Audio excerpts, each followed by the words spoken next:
सर्व मंगल मांगले शिवे सर्वार्थ साधिके शरण्ये त्र्यंबके गौरी नारायणी नमस्तुते नमस्तुते। ओम श्री चंडिकाय नमः।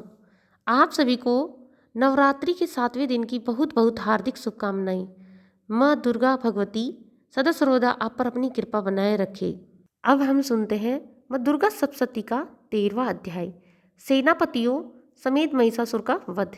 महर्षि मेधा ने कहा, हे राजन, इस प्रकार देवी के उत्तम महात्म्य का वर्णन मैंने आपको सुनाया है।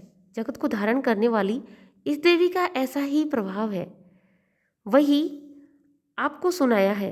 देवी ज्ञान को देने वाली है। भगवान विष्णु की इस माया के प्रभाव से आप और यह वैश्य तथा अन्य विवेकी जन मोहित होते रहते हैं और भविष्य में भी मोहित होंगे। हे राजन, आप इसी परमेश्वरी की शरण में आओ। यही देवी आराधना करने पर मनुष्य को भोग, सुरग तथा मोक्ष प्रदान करती है।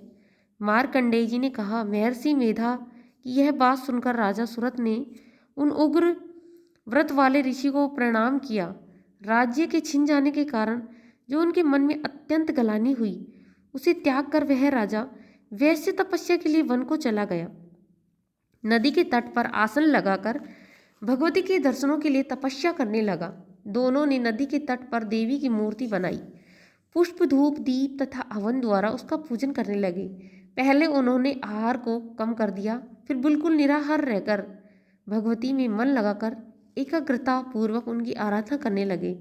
वे दोनों अपने शरीर से रक्त से ऋषक्त देवी को बलि देते हुए 3 वर्ष तक लगातार भगवती की आराधना करते रहे। 3 वर्ष के पश्चात जगत का पालन करने वाली चंडिका ने उनको प्रत्यक्ष दर्शन देकर कहा, हे राजन, आपने कुल को प्रसन्न करने वाले वैश्य, तुम जिस वर की इच्छा रखते हो वह मुझसे मांगो। वह वर मैं तुमको दूंगी, क्योंकि मैं तुम पर अत्यंत प्रसन्न हूँ। मार्कंडेय जी कहते हैं, यह सुनकर राजा ने अगले जन्म में नष्ट न होने वाला अखंड राज्य और इस जन्म में बलपूर्वक अपने शत्रुओं को नष्ट करने के पश्चात अपना पुनः राज्य प्राप्त करने के लिए भगवती से वरदान मांगता है। वैसे ने, जिसका चित्त संसार की ओर से विरक्त हो चुका था, अतः भगवती से अपनी ममता तथा अहंकार रूप आसक्ति को नष्ट करने पर ज्ञान देने के लिए कहा।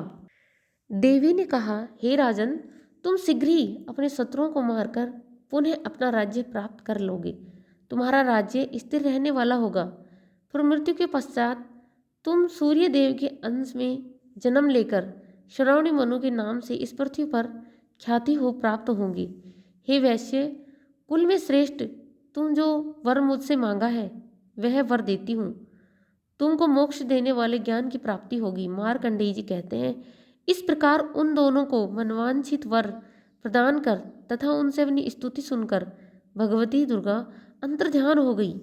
इस प्रकार क्षत्रियों में श्रेष्ठ वह राजा सुरथ भगवान सूर्य देव से जन्म लेकर इस पृथ्वी पर शार्वणी मनु के नाम से विख्यात हुए।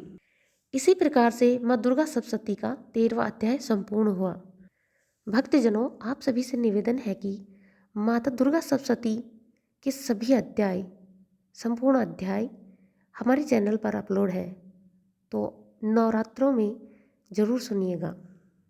माता दुर्गा सप्तशती के पाठ करने से माता दुर्गा रानी की कृपा हमेशा बनी रहती है, इसलिए सभी को माँ दुर्गा सप्तशती के पाठ करने चाहिए। बोलिए माता रानी की जय।